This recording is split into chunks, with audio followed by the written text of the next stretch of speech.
Next up, we got the King Kris Moutinho versus Guido Cannetti. And, talk about opposite ends of the spectrum. Kris Moutinho, probably one of the worst striking differentials you're going to see for quite some time, and he can make up for that on Saturday. But, speaking of which, I just did my first little post-fight breakdown, if you will, of just reliving some really great rounds from some fighters. And Sean O'Malley versus Kris Moutinho round one is going to be up on YouTube. So feel free to check that out. Throw me a comment, show me a like, maybe subscribe after that if you prefer those to these. That's okay. I don't mind. But the big thing for me is when you look at what he was taking in that round, it's like a length issue.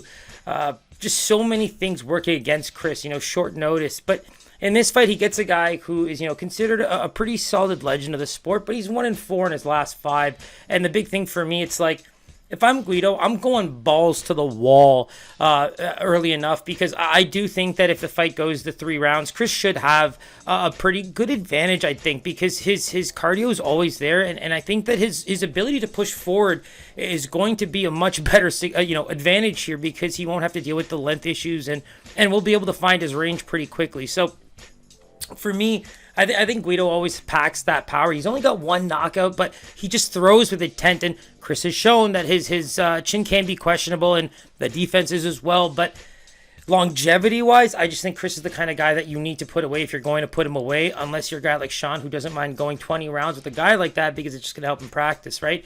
So I want to see if this fight can get to the ground. I want to see the skills that these guys have, and maybe not just play crash test dummy. That's where I think that a differential can be made in this fight. But you look at Kris's style from that one fight that we have in the UFC. You consider the fact that he's been in there with some great, UFC fighters like Tony Gravely.